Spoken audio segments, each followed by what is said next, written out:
Marc Millar qui nous dévoile son premier projet de 2025 avec une nouvelle série.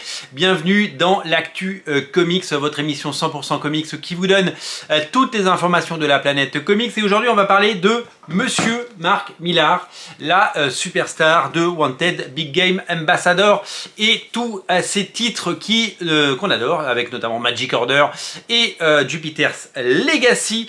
Marc Millar, vous le savez, a revendu sa société à Netflix il y a maintenant quelques années et il produit ses comics chez Netflix et donc il a décidé de nous sortir des titres de façon régulière et de nous proposer quelques séries chaque année. En 2024 aux États-Unis, nous avons eu des suites, Magic Order numéro 5, la suite de Night Club, le nouveau tome de Prodigy, etc. Le dernier tome de Jupiter's Legacy qui s'appelle Final tout simplement. Et nous allons avoir en 2025 des nouvelles séries. Celle qui a été annoncée, on va en parler, c'est Vatican City. Voici le visuel, vous le trouverez en miniature sur la vidéo et partout sur le net. Une mini-série en 3 parties avec des épisodes un peu plus longs que d'habitude et qui coûteront 5,99 €. Vous le savez, Marc Millar a quitté Image Comics pour Dark Horse. Donc certes, tous les titres sont en train d'être réédités chez Dark Horse et notamment dans des Library Edition. Je n'ai pas pu résister aux Library Edition de Wanted et Big Game qui regroupent les deux sagas. Wanted de Marc Millar et J.J. Jones et à chaque fois ça m'arrive, et Marc Millar et donc Big Game dessiné par Pepe Larraz. Donc il s'agit bien sûr de ses meilleures séries. Il y a Ambassador qui va faire l'objet également d'une édition telle que celle-là.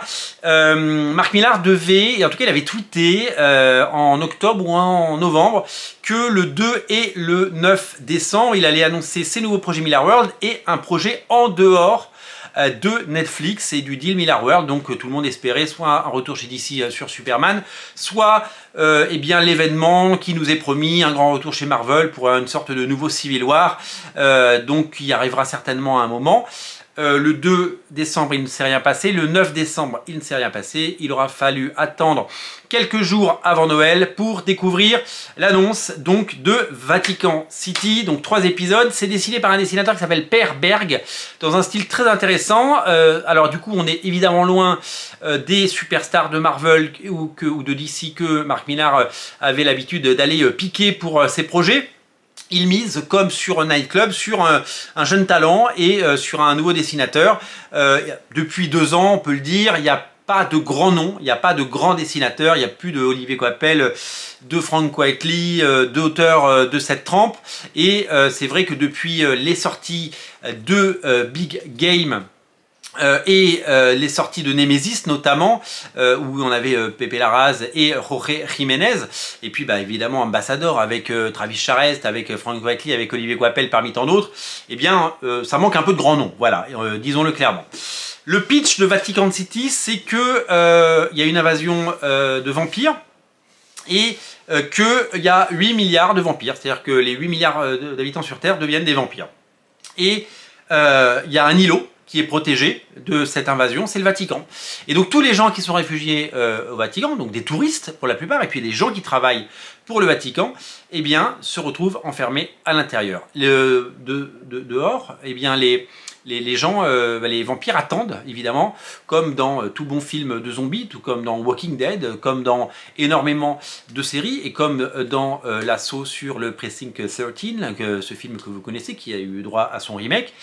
Ils attendent leur heure. Donc ils attendent que les humains sortent pour pouvoir en faire leur affaire. Donc ils sont protégés au Vatican. Voilà le pitch du départ et voilà ce que nous allons découvrir. Le premier numéro, et il y en aura 3, est prévu pour le mois d'avril. Et c'est donc un épisode qui sortira chez Dark Horse aux États-Unis en 2025. Nous en France en 2025, on aura les séries de 2024. Je vous l'ai dit tout à l'heure. Magic Order numéro 5, Jupiter's Legacy Final, Night Club 2, Prodigy, Slaves of March, ou Mars, oui, c'est pas le mois de Mars, c'est la planète Mars, et un autre titre que j'ai oublié. Donc voilà, et pour le moment, tout devrait sortir évidemment très prochainement chez Panini Comics en version française, qui a les droits du Millar World et de ces titres-là. Pas d'édition comme ça prévue pour le moment, mais ces éditions sont très très belles et je pense que je vais craquer pour Ambassador quand il va sortir, parce que j'adore voir les dessins de Travis Charest et de Frank Quitely en grand. Comment résister, et donc on attend les prochaines annonces, puisque on a eu une première annonce, on en aura certainement d'autres. Il ne va pas y avoir qu'une seule nouvelle série de Mark Millar. On attend évidemment aussi des nouvelles des prochaines adaptations sur Netflix. Dans l'interview Comme dans ta bulle, le podcast que j'ai pu écouter, il parle du développement actif d'un Magic Order en série télé. Peut-être que dans les 2 prochaines années, nous aurons le plaisir et le loisir de découvrir cela. Voilà pour le premier titre de Mark Millar en 2025. Ça s'appelle Vatican City et c'est une histoire de vampire. Et en tout cas, on sera curieux et on découvrira tout ça. Ça a l'air super chouette. Merci à vous d'être aussi nombreux à regarder ces émissions. Je vous dis à très bientôt et je vous invite, bien entendu, si ce n'est pas déjà fait, à vous abonner à la chaîne. Salut!